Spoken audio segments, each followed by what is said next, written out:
Première lecture du livre des Actes des Apôtres, chapitre 16, versets 22 à 34.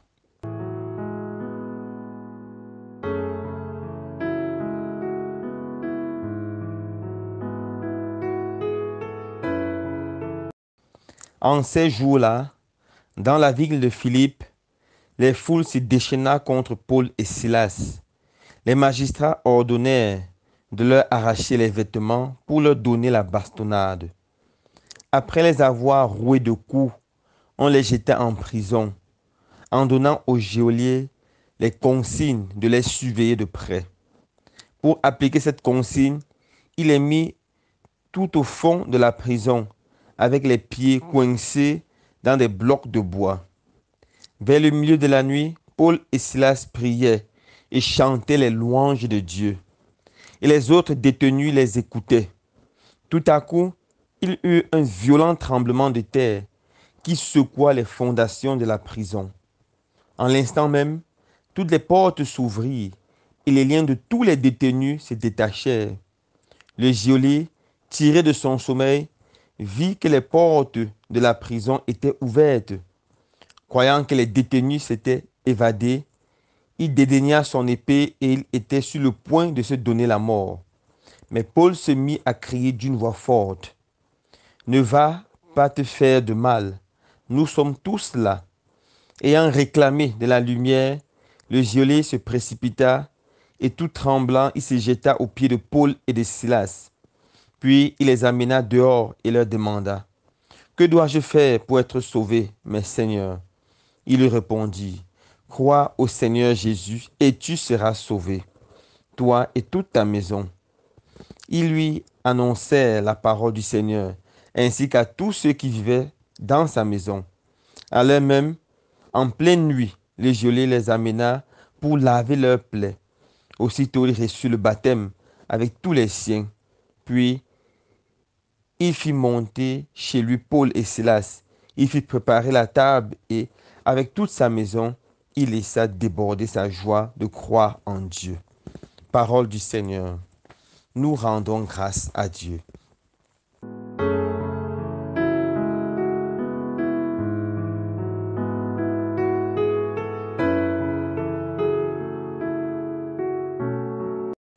Chers frères et sœurs bien-aimés, au début de cette méditation, permettez-moi de vous poser une question.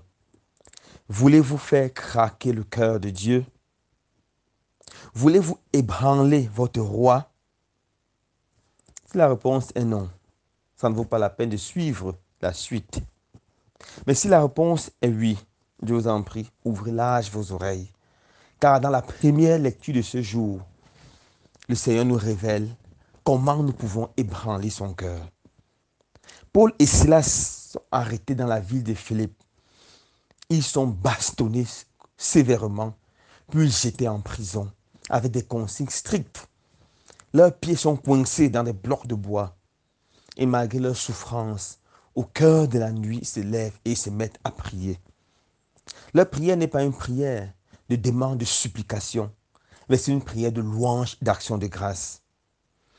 Saint Luc nous dit clairement: ils chantaient les louanges du Seigneur à pleine voix, frères et sœurs bien-aimés, car les autres détenus les écoutaient.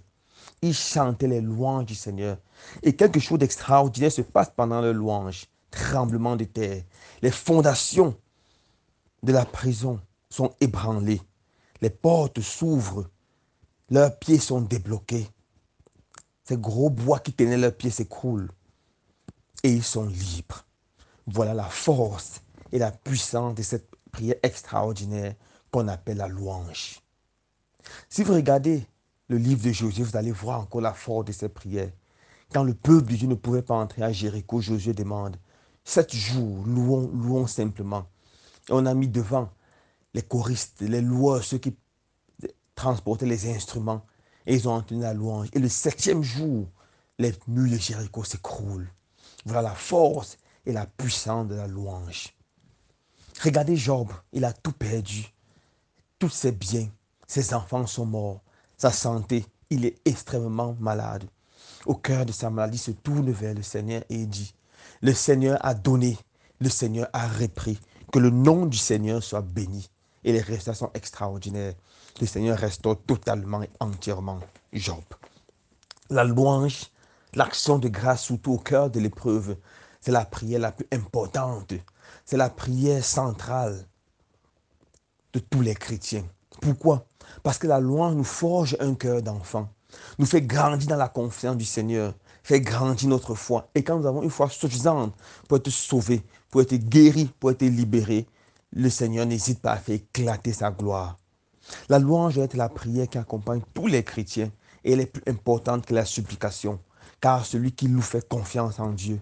Celui qui loue s'abandonne à Dieu et le Dieu de Jésus-Christ, le Dieu de Nazareth, agit avec force et avec puissance dans sa vie. Il y a une force extraordinaire dans la louange.